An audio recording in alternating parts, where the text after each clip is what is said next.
জুবিনৰ গান শুনি ভাল পাওঁ বিকজ আপোনাৰ গান অলপ ইণ্টেলেকচুৱেল হয়, জুবিনৰ গানটো অলপ কমন মেনৰ হয়। আই এম এ জুবিন ফেন। আজি 4 মাহ হৈছে, ছেপ্টেম্বৰৰ 19 তাৰিখৰ পৰা আজি জানুৱাৰীৰ 19 তাৰিখ পালে। আপুনি মুখ্যমন্ত্ৰী মহোদয় আপুনি নিজেই কৈছে চাৰ্জশ্বিট দিয়াৰ পিছদিনাখনৰ পৰাই আপুনিও ৰাজপথলৈ নামিম বুলি ক্ষিপ্ৰ ন্যায়ৰ আপুনি দাবী কৰিছিল, কিন্তু এতিয়া সেইবিলাক হোৱা নাই। 30 অক্টোবৰত জুবিন গাৰ্গৰ ৰৈ ৰৈ বিনালে ছবিখন মুক্তি লাভ কৰিছিল। কাশ্মীৰ ফাইলছ আপুনি ৰিলিজ হোৱাৰ পিছদিনাখনেই চাইছিল। কেৰালা ষ্টৰী ৰিলিজ হোৱাৰ পিছদিনাখনেই হয়তো চাইছিল, লগত সকলোকে লৈ গৈ। জুবিনৰ চিনেমাখন আজিও কিন্তু আপুনি চাবলৈ সময় পোৱা নাই। আজি জানুৱাৰীৰ 19 তাৰিখ, এইটো আপোনাৰ ব্যক্তিগত কথা, আমাৰ ক'বলগীয়া একো নাই। কিন্তু তথাপিও ময়ো জুবিন আমিও জুবিন বুলি ৰাজপথত নামি বেছি জুবিন বুলি আমি আটাইতকৈ বেছি জুবিন অনুৰাগী বুলি কোৱা মানুহজনে জুবিন গাৰ্গে জীৱনৰ শেষ ছবিখন বনোৱাৰ পিছত জুবিনক শ্ৰদ্ধা জনাবৰ কাৰণেও আপুনি কিন্তু চোৱাটো উচিত আছিল। আপুনি কৈছে 26 জানুৱাৰীত চাম বুলি, আমি নাজানো 26 জানুৱাৰীলৈ ছবিখন থাকিবগৈ নে নাথাকে। অৱশ্যে আপুনি মুখ্যমন্ত্ৰী, আপুনি কৈ দিলে হয়তো কোনোবা এটা হলে আপোনাক চোৱাৰ ব্যৱস্থা কৰি দিব চাগৈ। কিন্তু হলবিলাকৰ পৰা মোটামুটি নোহোৱা হৈছে, এটা নে দুটা হলতহে চাগে এতিয়া ৰৈ ৰৈ বিনালে আছে। এই যে জুবিনৰ যিটো ন্যায়, যিটো জুবিনৰ প্ৰাপ্তি, আজি 19 তাৰিখৰ দিনটোত আপোনাৰ প্ৰতি আহ্বান, চৰকাৰখনৰ প্ৰতি আহ্বান যে জুবিনক লৈ ৰাজনীতি কৰাটো অনুচিত। আমি আগতেও কৈছিলোঁ, কি কংগ্ৰেছ, কি অজাপ, কি ৰাইজৰ দল, কি বিজেপি, কোনেও জুবিনক লৈ ৰাজনীতি কৰিব নালাগে। জুবিনৰ লগত যোৱা মানুহবিলাক কোনো কংগ্ৰেছ, বিজেপি, অজাপ, ৰাইজৰ দল নাছিল, কোনো হিন্দু নাছিল, কোনো মুছলমান নাছিল, কোনো খ্ৰীষ্টান নাছিল। সেয়া আছিল অকল মানুহ, মানুহ আৰু মানুহ। সেই মানুহক শ্ৰদ্ধা জনাই কিবা এটা ক্ষিপ্ৰ ব্যৱস্থা গ্ৰহণ কৰক। আজিৰ এই 4মহীয়া হোৱা দিনটোত চৰকাৰখনৰ প্ৰতি, মুখ্যমন্ত্ৰীৰ প্ৰতি আমাৰো বিনম্ৰ অনুৰোধ। জুই সদায় আপোন মানুহে লগায়, সেয়া মৰাৰ পিছতে হওক বা জীয়াই থাকোঁতে হওক। এয়া জুবিনদাৰ ক্ষেত্ৰতে পুৰা এই কথাষাৰ ফলিয়াই গৈছে। জুবিনদাৰ খুৰাকে জুবিনদাৰ এই মৃত্যুক লৈ কি কৈছে আপোনালোকে এবাৰ শুনি লওকচোন। কৈছে মিডিয়া, আমাৰ মই হেৰিটো দেখিছোঁ, বাধা দিয়া নাছিল বস্তুটো, তাত কিন্তু তাৰ প্ৰতিভাটো হোৱা নাই। তাত মই যিখিনি চাই আছোঁ ভিডিঅ'গ্ৰাফী আইডেণ্টিফাই কৰি গৈছে ইনভেষ্টিগেশ্যন অফিচাৰজনে, কৈ আছে। কিন্তু বাধা দিছে তন্ময় কি লিখে, তালুকদাৰ। সেইজনে ইয়াক হাতত ধৰি আছে, তুমি যাব নোৱাৰা এনেকে, মানে উইদাউট লাইফ জেকেটছ বাৰে বাৰে ধৰি আছে, বাধাও দি আছে। সেইটো স্বচক্ষে দেখি আহিছোঁ। এতিয়া সেই বাধা দিয়া নাই বুলি ক'লে মই সেইটো বিশ্বাস নকৰোঁ। আইও খুৰা, যদি জুবিনদা আপোনাৰ ভতিজা নহয় নিজৰ পুত্ৰ হ'লহেঁতেন, তেতিয়া আপুনি তেনেকুৱা কথাই ক'লেহেঁতেন নেকি? এতিয়া যিজন পিতৃয়ে পুত্ৰ হেৰুৱাইছে তেওঁহে গম পাইছে পুত্ৰ হেৰুৱা বেদনা কিমান। এখেত জুবিনদাৰ খুৰাক, আচলতে এখেত সন্দীপন গাৰ্গৰ বাৰু দেউতাক নেকি? সন্দীপন গাৰ্গক বচাবৰ কাৰণে কিজানি এওঁ এনেকুৱা কথা কৈছে। এতিয়া খুৰা, আপুনি বাৰু জুবিনদাই ন্যায় পোৱাটো বিচৰা নাই নেকি? আপুনি এইটো বয়সত যে এনেকুৱা কথাবোৰ কৈছে, সঁচাকৈ আপোনাক কিন্তু মানিছো আৰু দেই। জুবিনদাকতো এইজন খুৰাকে সৰুৰ পৰা পাইছিলে, যিজন জুবিনদাই মায়া মোহ সকলো ত্যাগ দিছিলে, কোনো লোভ নাছিলে, নিজৰ সন্তান এটাও তেওঁ জন্ম দিয়া নাছিলে, গোটেই পৃথিৱীখনৰ ল'ৰা ছোৱালীয়ে তেওঁ সন্তান বুলি কৈছিলে। আৰু আজি জুবিনদাৰ দেউতাকৰ বুকু উদং হৈছে, সেইজনী গৰিমা বৌৰ স্বামীহাৰা হৈছে। এনেকুৱা স্বত্তেও, এইবোৰ দেখাৰ পিছতো এজন খুৰাকৰ পৰা এনেকুৱা এষাৰ কথা শুনিম বুলি বাৰু আমি ভাবিছিলোনে? অতীততে মানুহে কৈছিলে ঘৰ বিভীষণ থকাৰ কাৰণে ৰাৱণৰ স্বৰ্ণলংকা ধ্বংস হৈ গৈছিলে। এতিয়া খুৰাও বাৰু এনেকুৱা হোৱা নাই নে? খুৰা, আপুনি দেখা ভিডিঅ'টো আমি দেখা নাই নেকি? জুবিনে যেতিয়া পানীত সাঁতুৰি ভাগৰি গৈছে, তেতিয়াও সেই ওপৰত উঠি থকা কেইটাই ভিডিঅ' বনাই থকাহে আমি দেখিছোঁ। কিন্তু জুবিনদাক হাতত ধৰি লাইফ জেকেট নিপিন্ধাকে পানীত নামিবলৈ মানা কৰা আমি সেইবিলাক ভিডিঅ' দেখা নাই। কিন্তু এই ভিডিঅ'টো দেখা আজি মই 4-5 দিন হ'ল, কিন্তু মই ভিডিঅ'টো বনাবলৈ সাহস কৰিব পৰা নাই। কাৰণ এনেকুৱা এজন খুৰাক থাকিব পাৰেনে? নিজৰ ভতিজাকটো হৈ এনেকুৱা এষাৰ কথা ক'ব পাৰেনে? এনেকুৱা পৰিয়ালৰ মানুহ থকাতকে নথকাই ভাল দেই। আপোনালোকৰ বাৰু জুবিনদাৰ খুৰাকৰ কথাবোৰ শুনি মনলৈ কেনেকুৱা ভাৱ আহিছে মোক কমেণ্ট কৰি জনাবচোন। মোৰ কিন্তু খুৰাকৰ কথাবোৰ শুনি এনেকুৱা ভাৱ হৈছে, খুৰা যেন ঘৰ বিভীষণ, যেনেকে বিভীষণৰ কাৰণে ৰাৱণৰ স্বৰ্ণলংকা ধ্বংস হৈ গৈছিলে, ৰাৱণ মৃত্যুমুখত পৰিবলগীয়া হৈছিলে। আজি এই খুৰাকৰ কথাবোৰ শুনি মোৰ এনেকুৱা মনলৈ ভাৱ আহিছে, যিজন খুৰাকে জুবিন দাক সৰুৰ পৰা দেখিছে, সি কি ভাল পায়, কি কৰি আছিলে, তেনেকুৱাবোৰ দেখাৰ পিছতো আজি জুবিন দাৰ হৈ এনেকুৱা এষাৰ মন্তব্য লিখিছে, যিজন জুবিন দাৰ কাৰণে গোটেই অসমবাসী কান্দি আছে আজিৰ দিন ধৰি। কিন্তু এইজন খুৰাকৰ যে মনত কোনো সংকোচ নাই, চকুৰ পানী নাই, এনেকুৱা এষাৰ কথা কৈ দিছে ছ'চিয়েল মিডিয়াত। সঁচাকৈ খুৰাকৰ কথাখিনিত মই কিন্তু একেবাৰে সহজ হ'ব পৰা নাই। ৰাস্তাত এটা বাঘ ওলাল আৰু বাঘটোক দেখি ওচৰৰ মানুহবোৰ পলাই যোৱা আৰম্ভ কৰিলে। তেনে সময়তে এজন মানুহে ডিঙি ফুলাই ফুলাই চিঞৰিলে, এইটো বাঘ নহয়, এইটো মেকুৰী হয়। নিজ চকুৰে দেখাৰ পাছত বাঘটোক এই মানুহজনৰ কথা শুনি কোনোবাই মেকুৰী বুলি ভাবি কোচত ল'ব যাবনে, নে মানুহজনক পাগল বুলি ভাবি কথাবোৰ ইগনৰ কৰিব? বাঘ বাঘে হয়, মেকুৰী মেকুৰীয়ে হয়, আপুনি যিমানে ডিঙি ফালি নিচিঞৰক। একেই হোৱা নাইনে? ছ'চিয়েল মিডিয়াত আজি কেইদিনমানৰ পৰা দেখি আছো, এগৰাকী মহিলা, নাম কিবা শিখা শৰ্মা নে কি, তেওঁ জুবিন দাৰ বিষয়ে কিবা মন্তব্য কৰি দিলে আৰু ছ'চিয়েল মিডিয়াৰ সকলোৱে এই কামটোত লাগি গৈছে। TRP কাৰণেই হওক বা বেলেগ কিবা কাৰণতেই হওক, নিউজ চেনেলত এইবোৰ নিউজেই বাজি আছে। জুবিন দা অসমৰ এনে এটা সত্তা, যিটো সত্তাই সমগ্ৰ অসম সলনি কৰি দিব পাৰে। সেই সত্তাটোক কোনোবা আমি কোনোদিন চিনি নোপোৱা এগৰাকী মহিলাই, যাৰ কথাৰ কোনো ভেলু নাই, নিজৰ কোনো অস্তিত্ব নাই, এনে এগৰাকী মহিলাই জুবিন দাৰ বিষয়ে কিবা কৈ দিলে আৰু আমি ছ'চিয়েল মিডিয়াত এই বিষয়টো হাইলাইট কৰি আছো। জুবিন দাক কোনোবাই ভাল বুলি কৈ দিলে, বেয়া বুলি কৈ দিলে, জুবিন দাৰ সত্তাটোৰ 0.001% কিবা ক্ষতি হ'বনে বা কিবা হানি হ'বনে? তেতিয়াহ'লে কিয় আমি এই নিউজবোৰ বজাই বজাই মিছাতে TRP দি আছো সেই মহিলাগৰাকীক, যি কেৱল TRPৰ বাবে মুখত নক'বলগীয়া উল্টা পুল্টা কথা কৈ থাকে? জুবিন দাৰ বিষয়ে কথা কোৱাৰ আগত নিজে কিমানখিনি সক্ষম, কিমানখিনি জ্ঞানী হ'ব লাগিব সেই কথা বুজি পাইছেনে এবাৰ?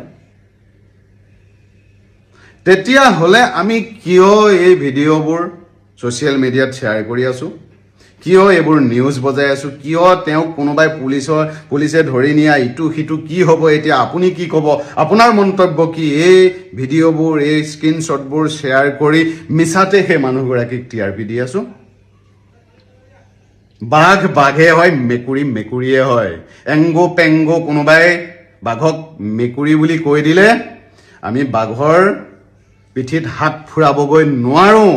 জুবিন দা বাঘ আছিল, আছে আৰু সদায় থাকিব। এনেকুৱা 10,000 মানুহে একেলগেও যদি জুবিন দাৰ কথা বেয়াকে কয়, মই ভাবো কোনো মতলব নাই। সেইকাৰণে বন্ধ কৰকচোন এইবোৰ। সকলোতকে উচিত প্ৰতিবাদটোৱে হ'ল এনেধৰণৰ মানুহবোৰক ইগনৰ কৰা, এওঁলোকক ছ'চিয়েল মিডিয়াৰ এই TRPৰ খেলখনৰ পৰা বহু যোজন দূৰত ৰাখক। কোন শিখা শৰ্মা নাপাওঁ চিনি আমি, কিন্তু জুবিন দা অন্তৰত আছে।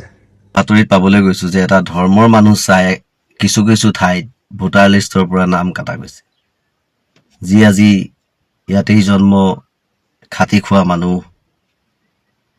তেওঁলোকৰ। আৰু আলেঙে আলেঙে কোৱাও শুনিছো যে সেইসকল কংগ্ৰেছৰ মানুহ, সেইকাৰণে তেওঁলোকক ভোটাৰ লিষ্টৰ পৰা নাম কটা গৈছে। আজিৰ ৰাজনীতি কি চলি আছে?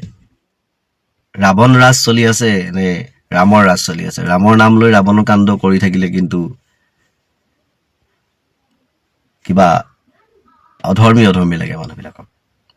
গতিকে ধৰ্ম শেষ হৈ গৈছে নেকি পৃথিৱীত? মানুহক মানুহৰ চকুৰে কিয় চাব পৰা নাই? ধৰ্মৰ চকুৰে চাই যে মানুহৰ মাজত হিংসাৰ সৃষ্টি কৰা হৈছে। কিহৰ কাৰণে? নিজৰ স্বাৰ্থৰ কাৰণে।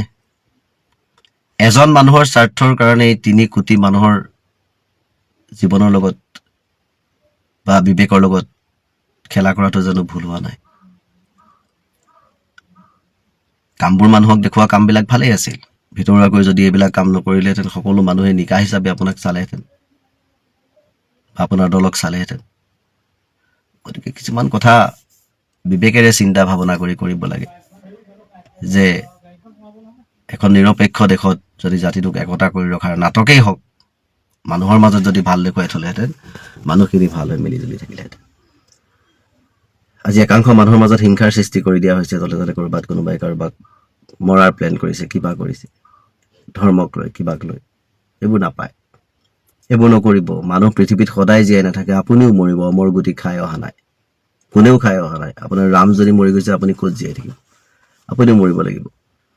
গতিকে ধৰ্মৰ নামত এইবিলাক, আজি মুছলমানক ক'লে,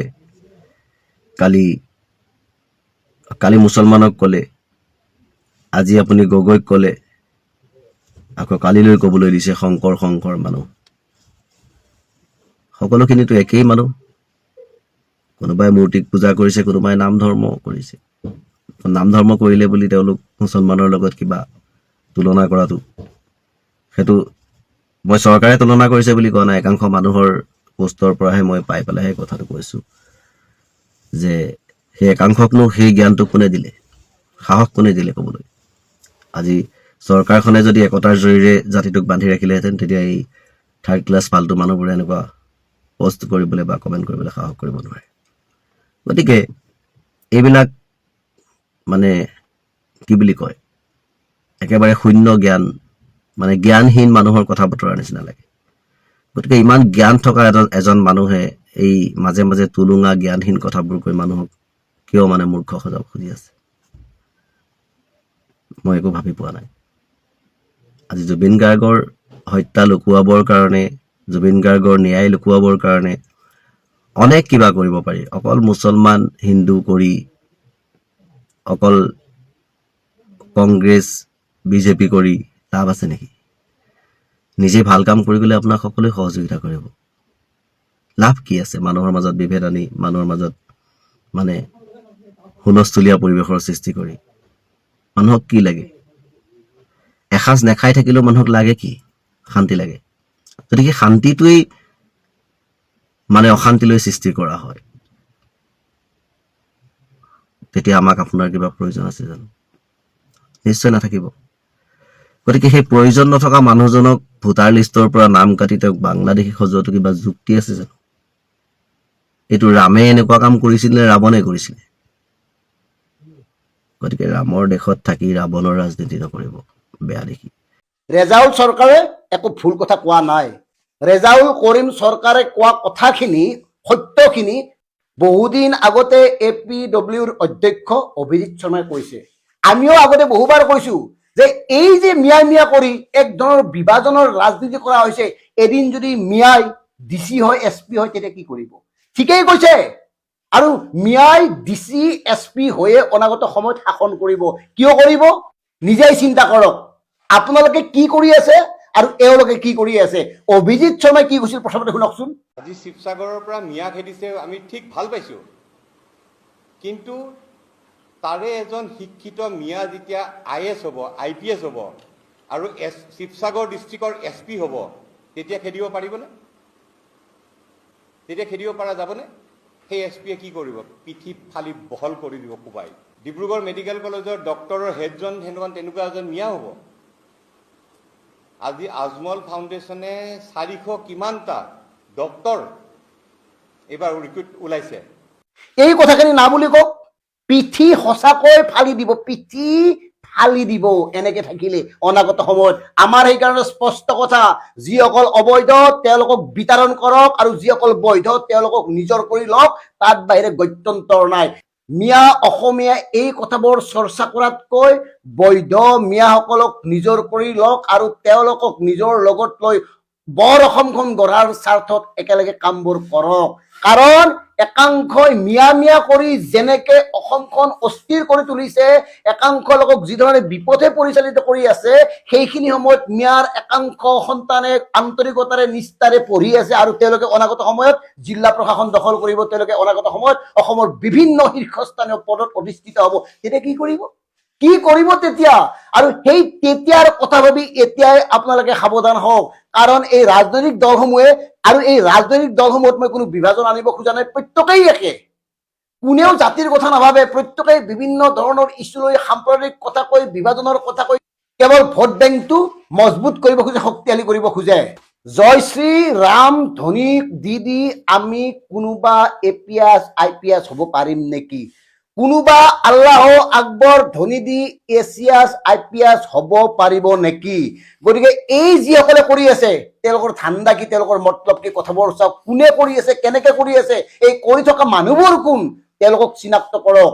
আমাৰ স্পষ্ট কথা, বৃহত্তৰ অসমীয়া জাতীয় জীৱনত প্ৰতিটো জনগোষ্ঠীৰ আত্মমৰ্যাদা আছে, প্ৰতিটো জনগোষ্ঠীৰ অৱদান আছে, আৰু সেইসকলক সন্মান কৰি আমি আগবাঢ়িব লাগে। ৰেজাউল কৰিম চৰকাৰে কোনো ভুল কথা কোৱা নাছিল, সম্পূৰ্ণ শুদ্ধ কথা কৈছিল, কেৱল তেওঁৰ কোৱাৰ সামান্য খেলি মেলি, এটা শব্দৰ ইফাল সিফাল হোৱাৰ কাৰণে এই গোটেই বুমেৰাংটো সৃষ্টি কৰা হৈছে, আৰু বুমেৰাংটো সৃষ্টি কৰিছে কংগ্ৰেছৰ জ্যেষ্ঠ নেতা প্ৰদ্যুৎ বৰদলৈ আৰু দেৱব্ৰত শইকীয়াই, আৰু তেওঁলোকৰ এয়া উদ্দেশ্য প্ৰণোদিত। এইকাৰণে কৈছো ৰেজাউল কৰিম চৰকাৰে বনামটো কৈছে, বনাম, শিৱসাগৰক ধুবুৰী, ধুবুৰীক শিৱসাগৰ বনাম, আচলতে তেওঁ সমন্বয়ৰ কথাটো ক'ব খুজিছিল, আৰু এই কথাটো বেলেগ ফালে লৈ যোৱা হৈছে। গোটেই ভাষণখিনি শুনাৰ পিছত আমি স্পষ্ট হৈছো তেওঁৰ লক্ষ্য বৰ বিশেষ বেলেগ নাছিল, তেওঁৰ লক্ষ্য আছিল জনগোষ্ঠীসমূহৰ সমন্বয়, ঐক্য, আৰু জনগোষ্ঠীয় সকলো লোকক লগত লৈ বৃহত্তৰ অসমৰ লক্ষ্য। কিন্তু তাকেই কি কৰিছে, কিয় কৰিছে, এই কাৰণে কৰিছে, এওঁলোক লগ হলে কাৰ লোকচান হ'ব পাৰে নিজে ভাবক।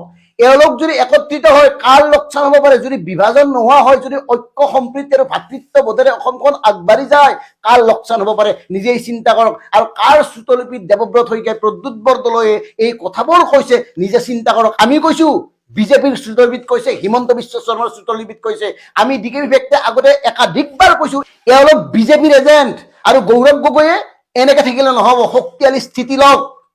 আপোনাৰ যিটো দুৰ্বলতা, সেই দুৰ্বলতা দিনে দিনে প্ৰকট হৈ গৈ আছে। আপোনাৰ বিচক্ষণতাৰ প্ৰতি, আপোনাৰ সততাৰ প্ৰতি আমাৰ কোনো সন্দেহ নাই, বাৰে বাৰে কৈ আহিছো, কিন্তু এই ধৰণে যি স্থিতি, আপোনাৰ নৰম স্থিতি, এই স্থিতিয়ে কিন্তু একো কৰিব নোৱাৰে। এই স্থিতিয়ে লাহে লাহে আপোনাক দুৰ্বল কৰি পেলাব, আৰু এই স্থিতিৰ কাৰণে আপোনাক লোকচান হ'ব অসমীয়াৰ। আৰু আমাৰ স্পষ্ট কথা, যদি এওঁলোক অবৈধ, মিয়াসকল যদি অবৈধ, এওঁলোকক গতিয়াই বাহিৰ কৰি দিয়ক, আমাৰ ক'বলগীয়া নাই। যদি আপোনালোকক ভাৰতীয় সংবিধানে সেই অধিকাৰ দিছে, আৰু যদি তেওঁলোক ভাৰতীয়, তেওঁলোকৰ লগত এই ধৰণৰ আচৰণ নকৰিব।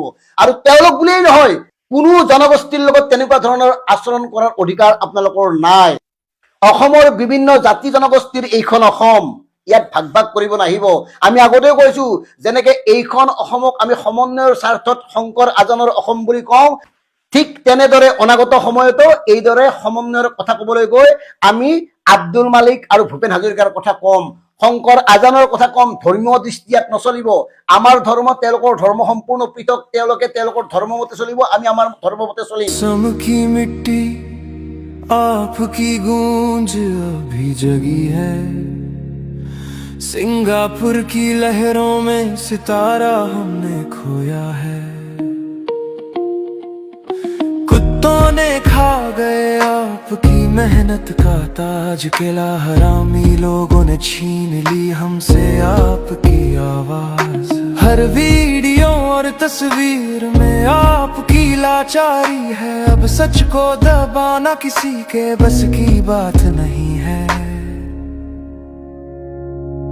डॉक्टर ने कहा कमजोर है, पानी और आग से संभालो इसे, पर लहरों में बिना जैकेट क्यों छोड़ा उसे, हर गीत, हर हंसी, हर सपना चुराया गया हमसे, फिर भी यादों में आप हमेशा जिंदा रहेंगे।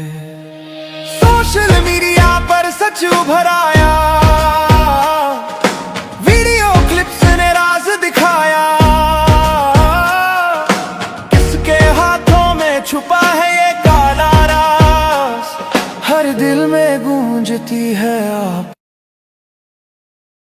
आपकी पुकार। असम से सिंगापुर तक आपकी कहानी सुनाएंगे हम, कुत्ते केला हरामी अब क्यों फरार है सब, उन कुत्तों को जनता के हवाले कर दो, जनता करेगी उनका इंसाफ।